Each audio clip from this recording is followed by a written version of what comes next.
एक छोटा सा सवाल, आखिरी सवाल।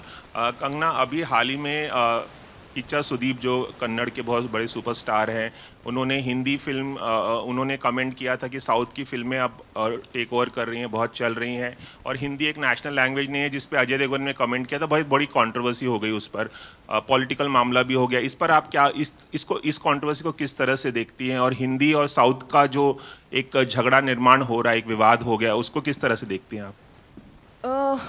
देर इज़ नो, अगर आप चाहते हैं कि आपको मैं एक डायरेक्ट आंसर दे दूं, there is no direct answer to this, जबकि आप मेरी स्टेटमेंट से निकाल लेंगे एक डायरेक्ट आंसर खुद ही। But if you can give me 2 minutes, then I can give you my thoughts on this subject. You know, तो हमारा जो भी हमारा सिस्टम है, सोसाइटी है, उसमें of course we are a country of lot of diversity और languages and cultures, you know, and हर एक का एक जन्मसिद्ध अधिकार है कि वो अपने, चाहे मैं पहाड़ी हूँ, मैं अपने कल्चर पे, अपनी लैंग्वेज पे गर्व महसूस करूँ। लेकिन हमारा जैसे देश है, to make it one unit, हमें कोई तो थ्रेड चाहिए ना, to run through it, right? अगर हमें कॉन्स्टिट्यूशन को कहा जाए, अगर हमें कॉन्स्टिट्यूशन का सम्मान करना है, तो जब इन लोगों ने बनाई तो हिंदी को राष्ट्रभाषा बनाया। अब जब आप कहते हैं कि मुझे as Tamil is actually older than Hindi, लेकिन उससे भी ओल्डर है संस्कृत। अगर आप मुझसे मेरा बयान पूछना चाहते हैं, तो I think the national language should be Sanskrit, क्योंकि कन्नड़ा से, तमिल से लेके गुजराती से लेके हिंदी, सब उसी के से आई हुई हैं। तो संस्कृत को ना लेके हिंदी को क्यों बनाया, उसका जवाब मेरे पास नहीं है, राइट? वो उस टाइम के लिए हुए डिसीजंस हैं। लेकिन जब खालिस्तान की मांग होती है, जो वो कहते हैं कि हम हिंदी को नहीं मानते हैं, तो जब युवाओं को भटकाया जाता है, it's not about that, they are denying the constitution. You understand that? तो जब आप कहते हैं कि मुझे तमिल, वो तमिल का भी मूवमेंट हुआ था, they wanted a separate nation, जब आप कहते हैं बंगाल रिपब्लिक की मांग करते हैं और कहते हैं कि I don't consider Hindi as a language, then you are not denying Hindi, what you are denying is Delhi being the centre of the government. Understand? So इस चीज़ के बहुत ज़्यादा लेयर्स हैं।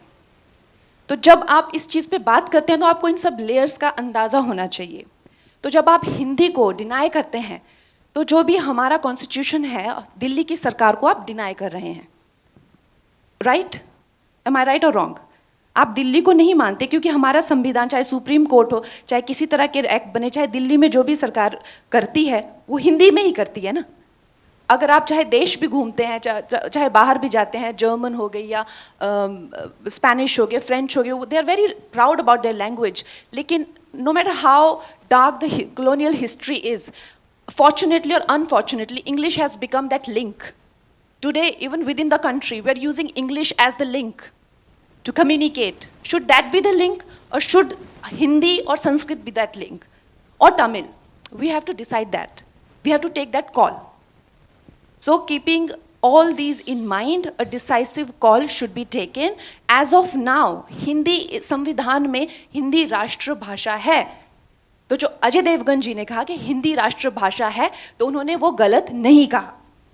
अगर आप मेरी पूरी बात का निचोड़ सिर्फ यही सुनेंगे, तो वो आपकी कमी है।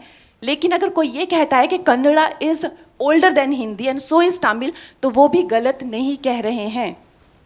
अगर मेरे हाथ में होगा, तो I think Sanskrit is the legitimate language, जिसके से जर्मन भी आई हुई है, इंग्लिश, फ्रेंच, सब संस्कृत से स्टेम आउट हुए हैं। Why don't we have Sanskrit as the national language? Why it is not mandatory in schools? I don't know that. Okay.